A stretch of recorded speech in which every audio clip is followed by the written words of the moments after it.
Hello and welcome to today's Partner Infopedia web conference.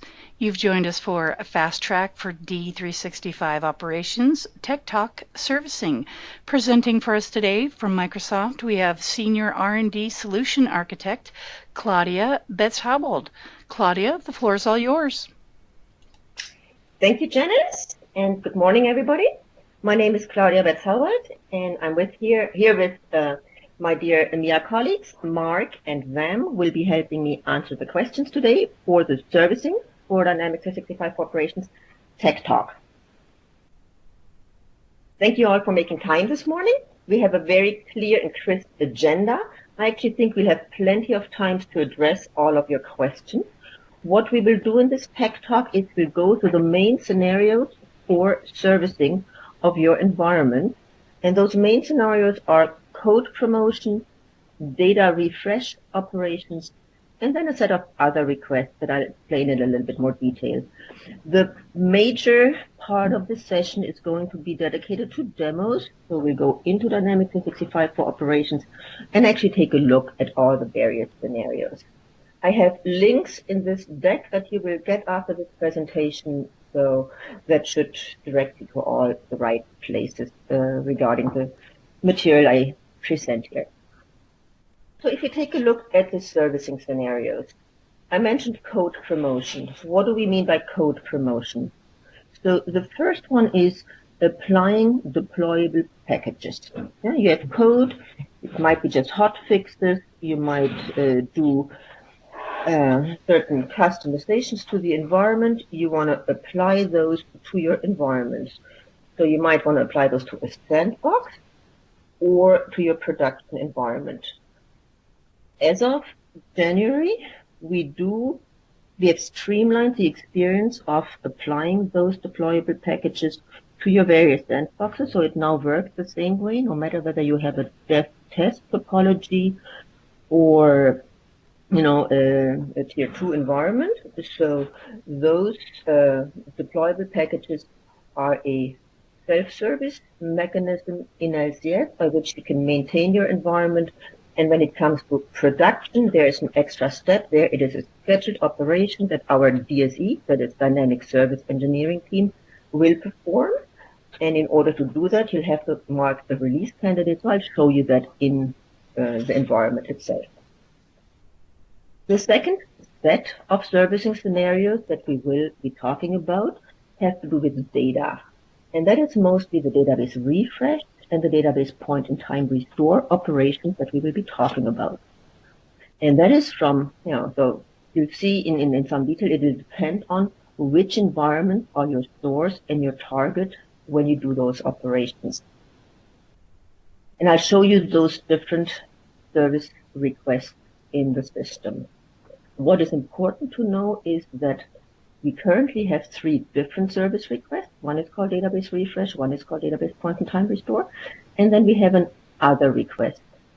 So the other request currently is a catch-all for those types of requests that we want you to use a service request for, but that don't fall into the database refresh or database point-in-time restore buckets.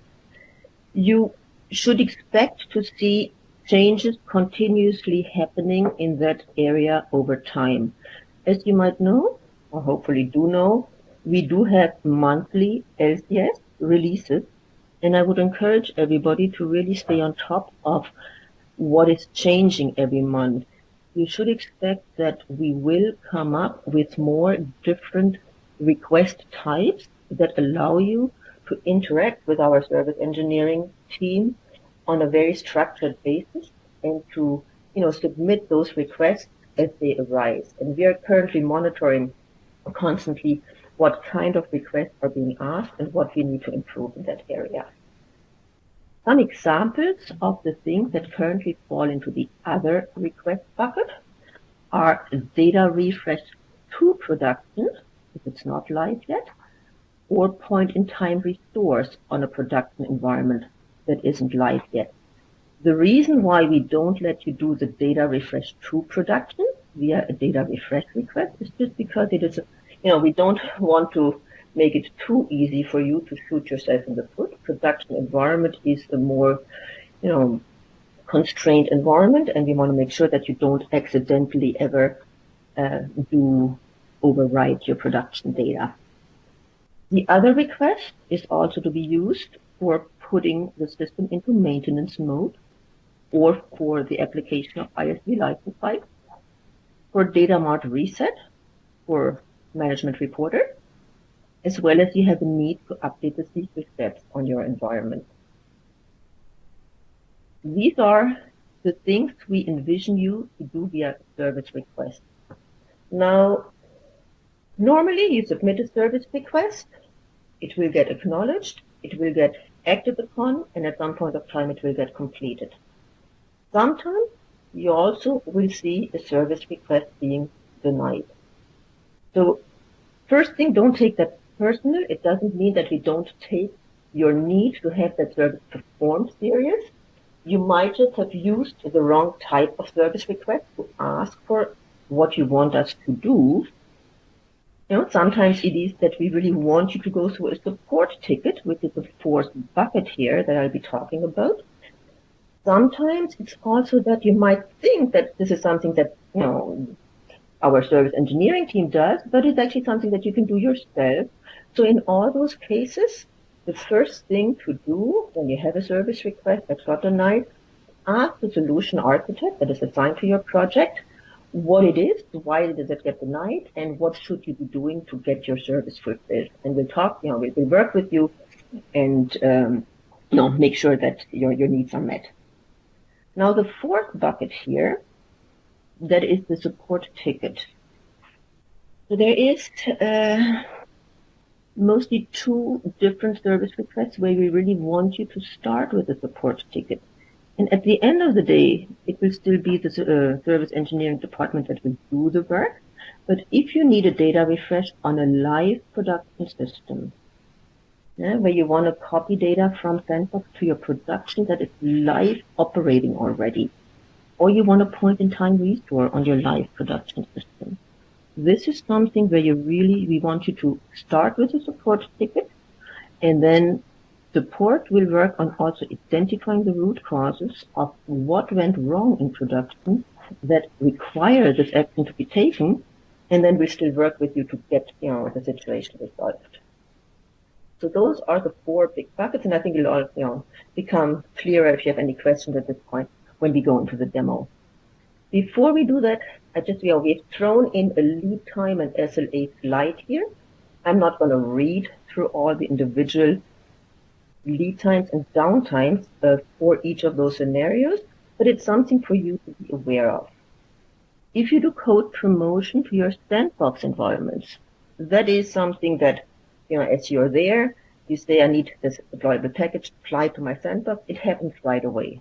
It's really a self-service action. You perform it. Of course, there's no lead time. There is a downtime of less than 2 hours to your system until that code promotion is completed. For all the other requests, those are basically requests that go to a service engineer. They're performed by Microsoft. So there is both a lead time that we reserve for ourselves before we'll be able to act upon that request, and then there is a downtime to the environment that gets incurred.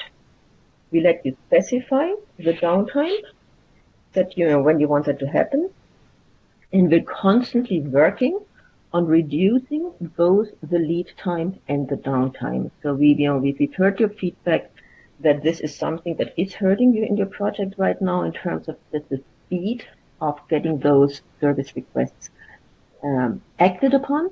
We're working on making a lot more things self-service so that you don't have a lead time at all.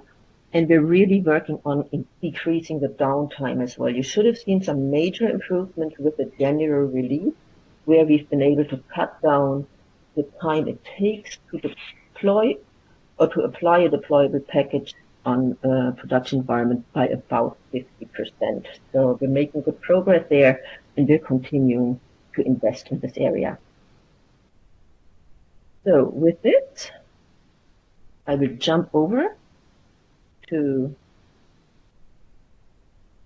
my lab environment. So this, right now, I'm in an implementation project, as you all are working with in your customer implementations. First thing I want to call out is that when we talk about the environment to which those service requests, and that's both the code deployment as well as the data operations, the environment to which those apply are the environments that are managed in your Microsoft subscription. So by default, you will see 3 environments here on the right-hand side: your production, your sandbox, your true environment, and your sandbox set and test. In this example here, you see that we've purchased some add-ons from Microsoft, so we have a whole set of different environments. And those are the environments to which this applies.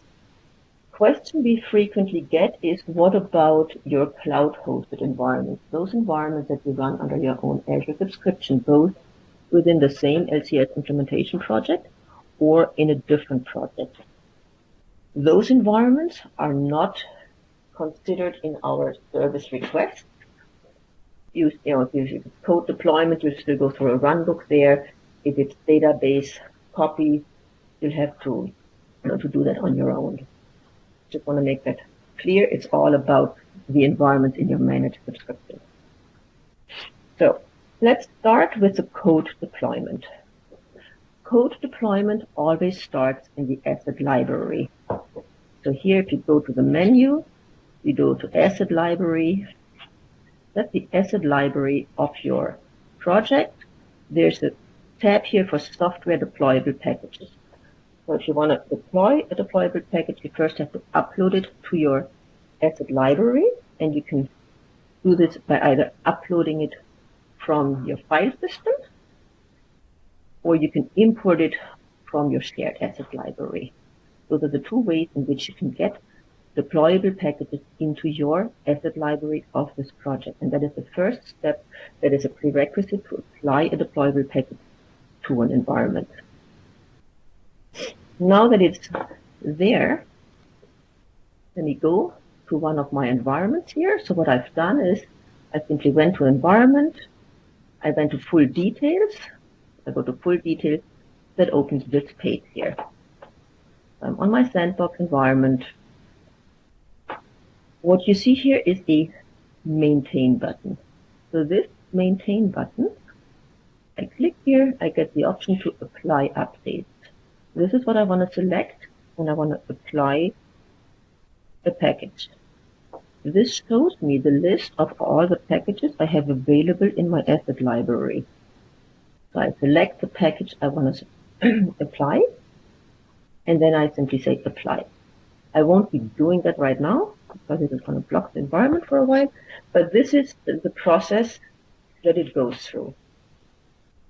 And then here, if you do this on your sandbox environment, it's going to kick off right away. There's no lead time, there's no waiting.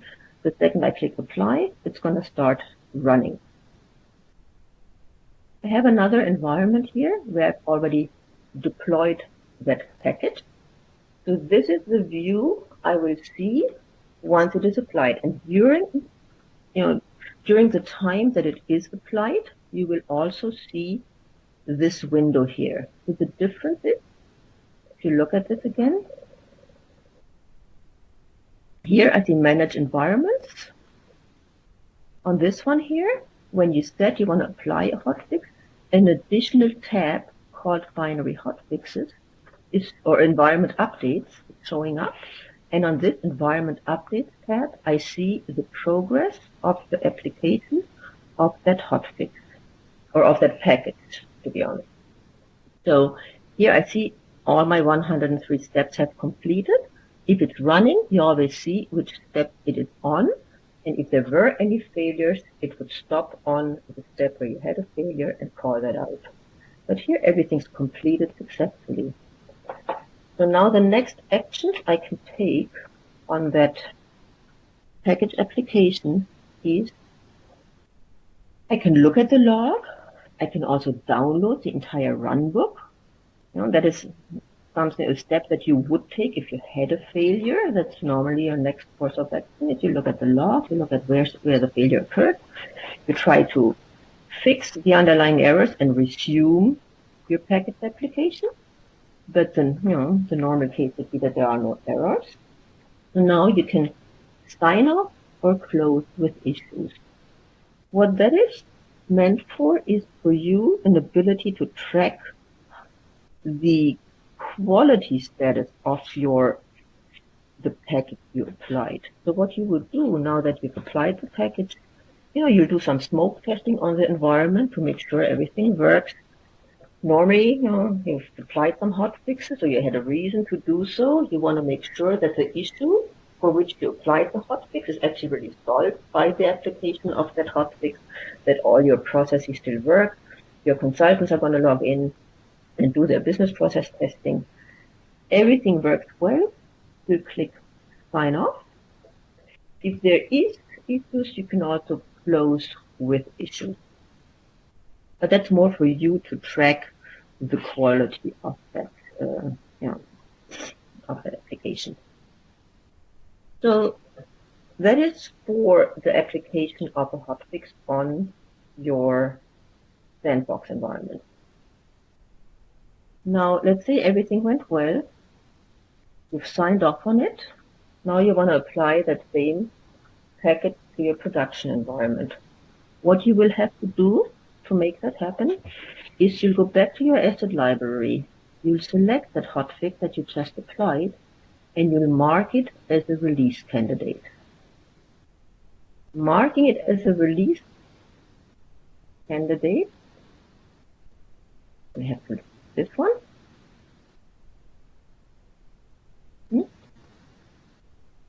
That makes it possible to apply it to production.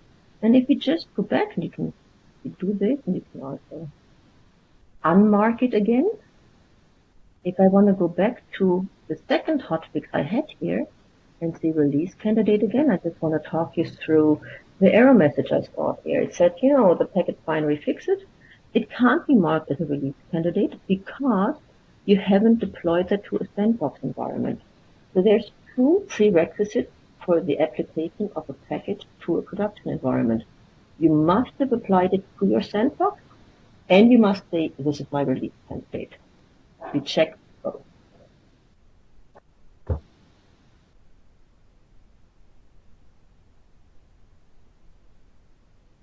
So I mark this as a release candidate, and by doing so, if I now go to my production, my production environment, here's my prod. I select to maintain here, say apply updates. This one package that's marked as a release candidate shows up here. I select this one.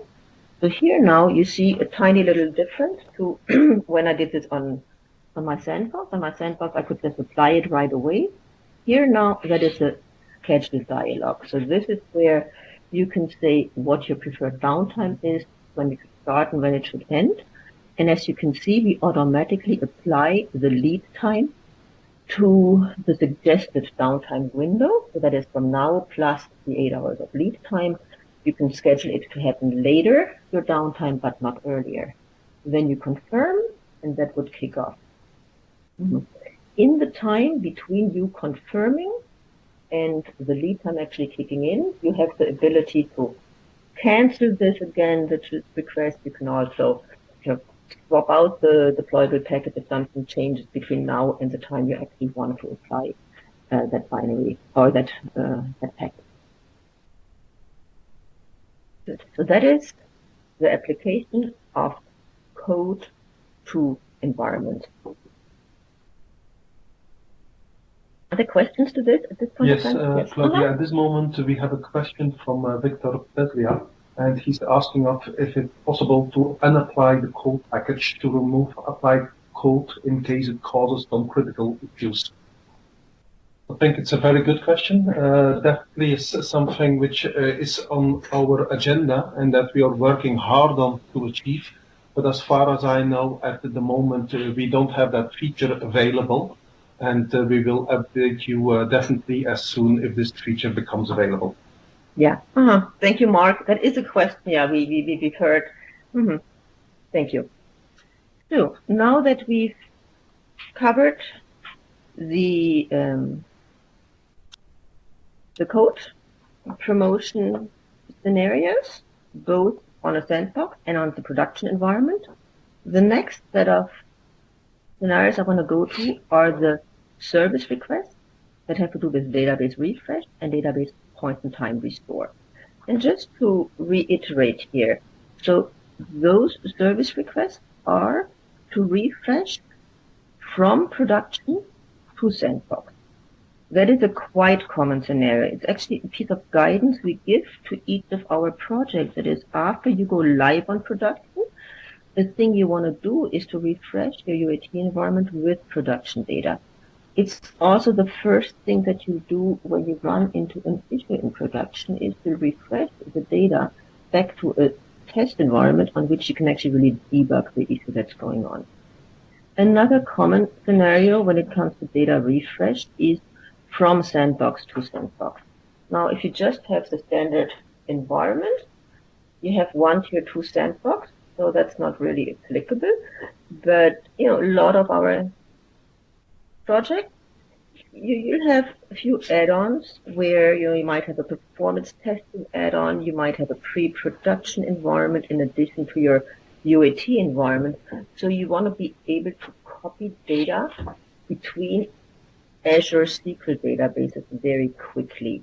And that is what this database refresh gives you. The point-in-time restore, that is within one environment, and again, it's within a tier 2 environment or above, the one where you have Azure SQL running. And that is leveraging the standard Azure behavior where we have automated backup back to 35 days into the past. So let's assume you have your tier 2 environment and it's been running for more than 35 days. You can request a point-in-time restore on I think it's even below a minute accuracy for any given point in time going back 35 days into the past, but not further. You can request this on any of your sandbox, tier 2 and above environment, or on your production environment as long as it is not live yet. And there is a short period of time. It's not huge, but there is a period of time where your production environment will be provisioned already, but you're not really operationally live. That is the time when you perform your mock cutover operations, and that is where we see that there is a need. There might be a need for a point-in-time restore where you've applied your golden configuration data to your production environment, you've started to migrate your master data. Let's say you've put your customers, your vendors on there, then you apply your product, you have a mistake in your package, you need to go back to a previously well-defined point in time. You don't want to lose all the work you did. That is when you ask for a point-in-time restore on your production environment. So let's just look at those two requests in our system. The way I got here, I started on my project, and you click on service request. That opens the list of all your service requests. So here you can see that I have a request to refresh, all the requests that are out there. You can choose to show finished requests as well and the canceled request. So if you don't see everything in the list that you expected, it might be because you haven't set sliders accordingly. How do you add new requests? You say you want to add, and this is where you see the currently 3 types of requests that we have. And that's what I referred to earlier, that this list might be growing over time as we see more different types of service requests. One of the questions that was asked in last night's session was, why don't we make it easier on you and just give you one request, you type in what you want, and then we figure out what it is. That's just, there's different data that we need from you based on the type of request. It makes it easier for you to manage this and also for us to really ask you the right questions, and we'll see some of this in the demo based on what you're requesting. So let's start by the database refresh request. And as I said, this always has two environments in focus here. The source environment, that's the environment from which we take the data, and a target environment, that's the environment to which we apply the data. So on the source, you will see that all the environment, including the production environment, will show up here. So let's say I want to refresh from production, and I want to apply this to my UAT environment. The database is your AX database. Yeah. You can select your downtime here. The downtime of an hour. We'll ask you to acknowledge that. And as you see, the times are shown here in your local time zone. That is UTC +1 is where we are at this moment. Now sitting in Denmark in an office here. And it's really important to make sure that you have those time zones correct. You also acknowledge that you have a downtime of an hour. What is important here is to understand two things. The downtime you incur on your target environment. You don't incur the downtime on your source environment. What we do is we take a snapshot of the source at the beginning of that operation. So if you're really working on your production environment, you're copying it over to UAT, what you get there, that is a snapshot of what was in production at the point of time when we took that database. The other thing that's really important to understand is that we overwrite the database on your target environment. So this is not an additional database that you will be getting, and that's one of the reasons, where we might deny a service request. We are not supporting having multiple different databases on your environment. It's one database per environment that we manage for you. And if you do a database refresh, we'll override it.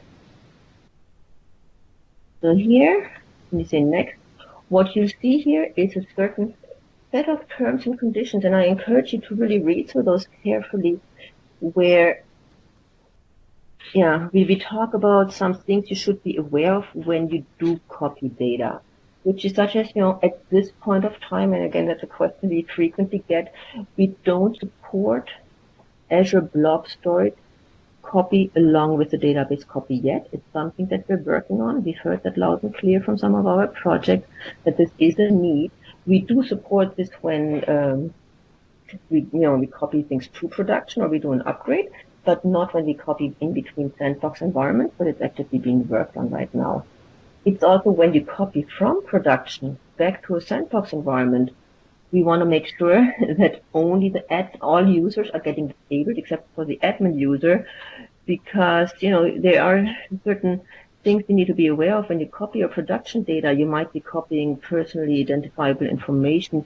You might be copying your salary data of the employees. You don't want people to have access to this in the lower level test environment. So that's just a whole set of things that we restrict here. You don't want to be able to print text and so on. So once you acknowledge this, then you can submit it, and then we will be acting upon that request. So that is the copy of database refresh, or the type of database refresh request. The other one is the database point in time restore. As you see here, there's only one environment because the database point in time restore, that is always in the context of one environment where you say, on this environment, I want to restore the database in exactly the way it was at an earlier point in time. So you pick the environment here, and as you can see, the prod environment will not show up here. That is, if you really have a need for this to be done on the prod environment, we want you to use the other request. I'll talk about that in a minute. So again, here you pick your environment. You've got your database here.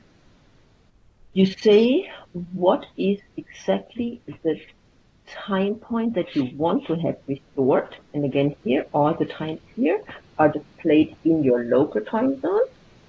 So I could go back to any point in time. Give you a 15-minute increment window is what we offer you here. you say the downtime, you acknowledge that there's a downtime on that environment and that the current data will be overwritten, and you submit that request to us. Yes, so that's with the point-in-time restore. Now I want to go to the third type of request, and that's the other request. As I said, this is currently really a catch-all bucket.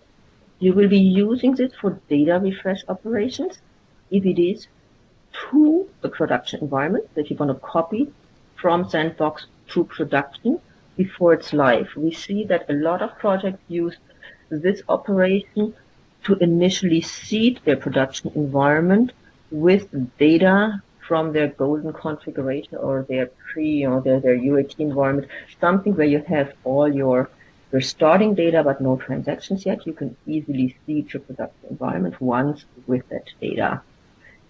And you also can do it, if you are in your mock cutover, in your cutover operations, to restore your production environment to an earlier point of time. We also want you to use this request if you need the system to be put into maintenance mode. What is a situation when you need the system to be put into maintenance mode? That is, if you want to change your configuration keys. Let's say you're live in production, or you're on your production environment, you might be preparing for your going live, and you see that you have to change your configuration keys. That is where you will put the system, or you'll ask us to put the system into maintenance mode, and that will then allow only one admin user to log onto the system, change the configuration keys. When you're done, we'll take the system out of maintenance mode. All of this is explained in a wiki article. The reference to that is in the document as well. And it's rather straightforward. But that's one of those operations where you need the service engineering team to work with you to make that happen. The other place for for using an other service request is if you have an ISV license file that needs to be deployed. At the end of the day, that is a binary deployable package, but that will go through an other request. And again, that is described in a wiki article how to really do that on production. The other situation where we see that needed is the data mart reset for management reporter. If you need that done, you use another request. There are certain situations, especially on this here, where we will also want you to file a support ticket. And that is because the data mart reset should only be necessary in very, very few situations. And that is when you copy data to an environment, and then you also want to import your report and do a data mart reset. Now, we've had a few issues in MR that made it necessary to do a data mart reset outside of those situations where it should be required. And that's why we also want you to file a support ticket if you see the need for a data mart reset outside of the expected situations, just so that we can also work to fix the root causes, in addition to just performing the operation for you. And that is something you just really should keep in mind. If you sometimes get annoyed by us asking you to file a support ticket, in addition to just a plain request, is that we really need an opportunity as well to fix the issues that actually lead to you requesting us to do certain operations that, shouldn't be necessary if, there hadn't been a product issue to begin with that made that, you asked for it.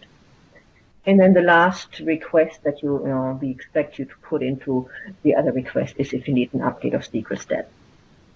So let me just walk you through what that other request will look like. So again, you go to your service request page, you say add, you select other request. Now that is one where again you'll pick the environment on which you want this to happen. And let's say we have here a point of time restore on prod. So you pick the environment, you'll pick the downtime, but here you'll really have to type into the request window all the details around it. And one situation where you have to be really, really careful and very explicit in here is if you use the other request, for example, to ask for a data refresh, let's say sandbox to production. Production isn't live yet. If you wanted to do this, as you can see, your other request only lets you select one. So you'll have to call out in this scenario, what is my source? What is my target? And here you've specified your downtime here, but you want to use the environment name as they are in the system. So here really be very clear and call out the environment names that you've given them so that we know exactly what you mean.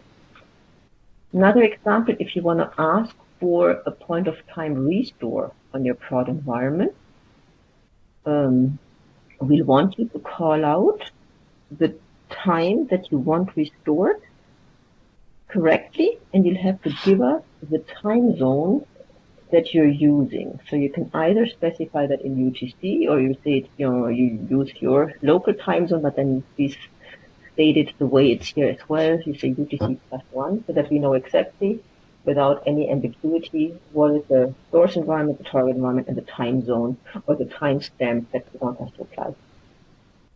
So that's to the other request.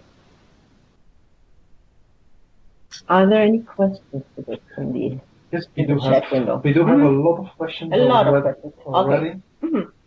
So the first one is from Stefan Gick, and he's asking us if the users are automatically notified of the downtime. So it depends a little bit of what environment you're looking to. Imagine that we're talking about your sandbox, then you have a button in the maintain which allows you to send a message to all users. But the moment you press the apply, the environment will go into service mode and will be updated immediately. We're talking about production environment where you would schedule your downtime. There is no automated messages sent, but since you are requesting that and you know what persons should have received this message, this is something you could send to your users at that moment. Yeah. Thank you, Mark. So I'm just showing that on the screen here that, where you have your environment maintained, you have this message online users where you could send that message. So then we had a message about from Mr. Kobayashi. He was asking us if it was possible for restoring past production data to any sandbox. The answer is yes, but you have to be a little bit careful with that because you can do the rollback only once. So if you copy the database to the sandbox, at that moment you will not have a history. So it's not been able for rolling back in that environment. And if you would roll back in your production and then you could do a copy, but then you cannot do the roll forward any longer. So you need to be a little bit careful with this answer. So it is possible, yes, but probably it's not suited for all scenarios. So please consider the scenario for this one. So Stefan Gick also asked us a copy if it would be a copy of the gold configuration to production would also be a normal service request. So there I would say there is a possibility of deploying a database when you are doing the installation. So if it's installing during installation, then the answer is yes, you could just do it during when the production is provisioned. But if you're talking about moving the database from a tier 1 to a tier 2, then you need to follow the procedure as is described in the AX7 wiki regarding copying from SQL to Azure SQL. And you need to be very careful in case you do have retail components, because those retail components need to be readdressed. And there is a tool that needs to be run. And indeed, this is something that a service request would do then for you, running that retargeting tool and making sure that that environment is running. And then if you would have an empty tier 2 environment, you prepared everything, you want to get it copied to production from there, that would also be a service request.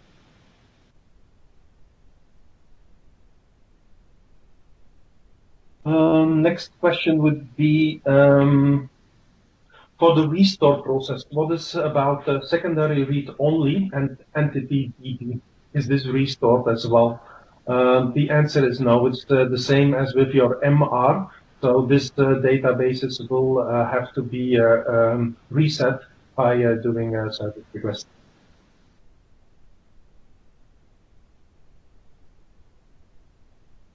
And we have a question here: when refreshing a prod sandbox, if sandbox has some unique index which is not possible to apply to production database, for example, new column and new unique exist on sandbox but not on prod yet, at what point of time this issue will come out, when refreshing or later? So if I get that question correctly, it's so if you. I think that the code base should always be exactly the same for it to work. Yeah. It's really important that your sandbox is always in the same code version than your production. Yeah, but otherwise you can run into it. And if you do an update, you first do them in a development environment, then you promote that to your sandbox where you're testing it, and then you promote it to your production. I think indeed that's best practice, and you should stick to that. Yeah, it just reminds me of another question we do get in that area a lot, and that is, what do I do if I want to apply an index to production environment? And I've seen customers, putting in a request for having this done as a service request. So what we would ask you to do is to test that index out again on your lower environment, and then use a deployable package to apply the index to code. Are there? Just rereading the question, yeah, technically when you restore, that will still work, but then when it's doing the database synchronization at that moment, it will give an error when in this specific case. So do we have any more questions on the message? Yeah, one more question has come. Is there some automated way that we can make sandbox to be on the same code version as production? So the answer here is no.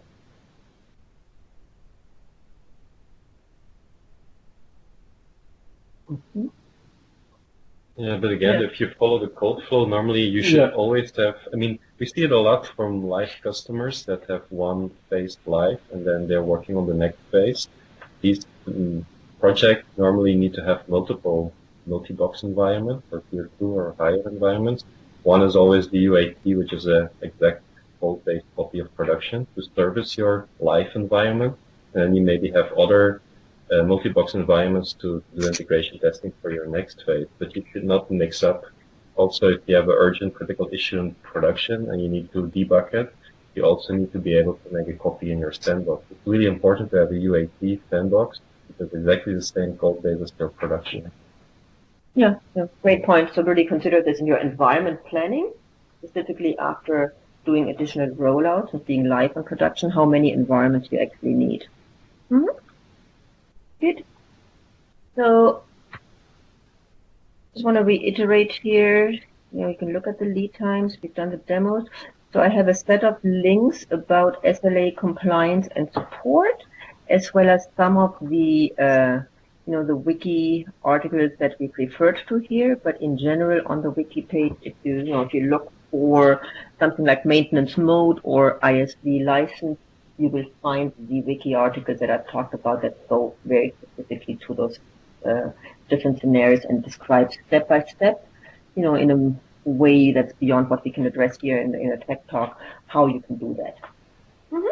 One more question, I think. Yeah, one more question from Rafael Pagliani, who says that he was talking to an AX 2008 customer asking if it was possible for having an exact copy into an environment where he can debug.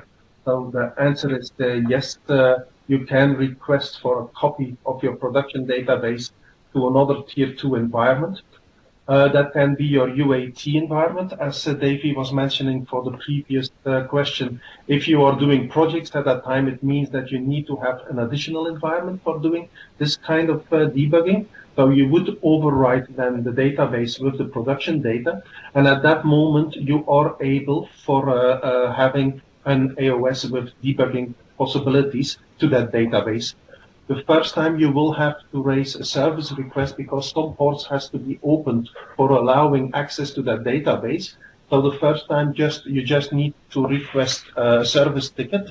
The support engineer will make sure that gets set up correctly, and from then onwards you're able to use your debug AOS for connecting to that database. So there are some modifications that you have to do for that. So you need to have definitely a machine which has the production code, because you want to debug with exactly the same code. You want to make sure that my debug AOS has access to that sandbox. So that's the reason the first time for setting it up, you need to raise that service ticket, and then you're ready to go. Mm-hmm. Awesome, thanks. We add that to the list of the different servicing scenarios. I see the remark from Raphael coming in that he says that they needed live, not production downtime.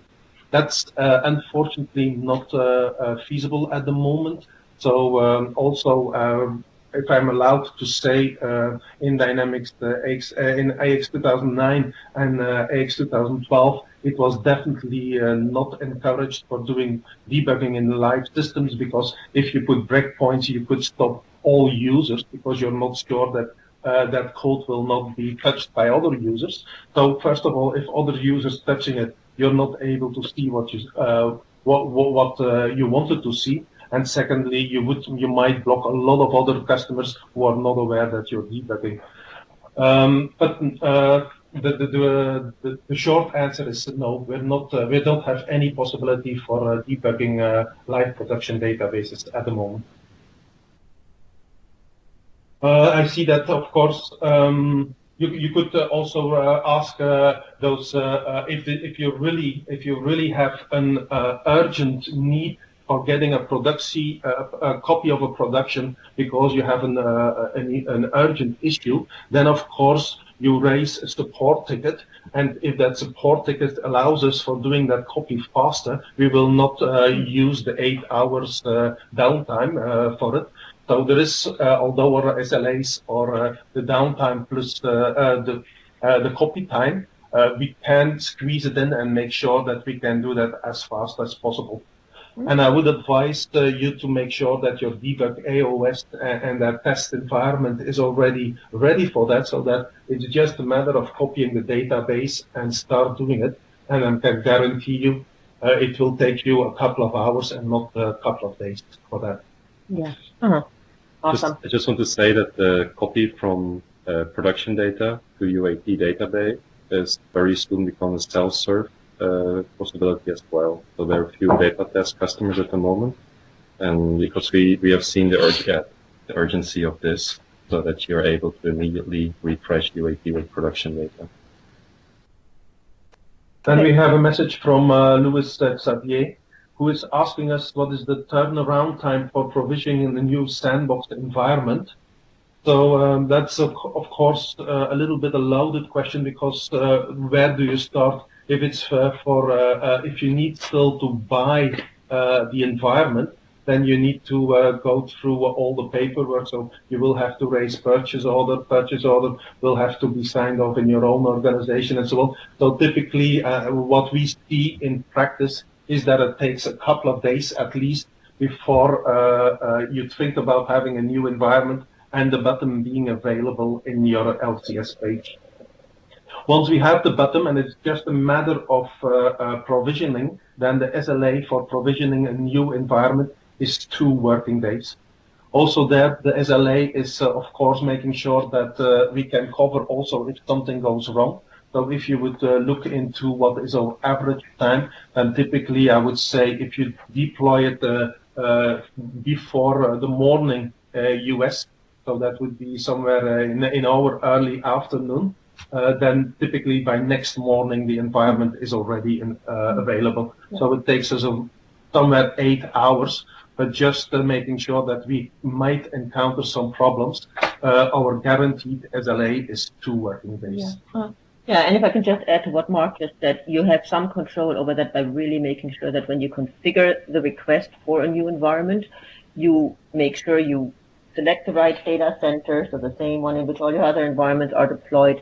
You pick a good name for that environment. So if everything is right and if it's a dev test or a build machine, you really make sure that you have a free build agent and all those things. If everything's configured correctly and there's no issues when we deploy the environment, yes, it normally goes much faster than the SLA state.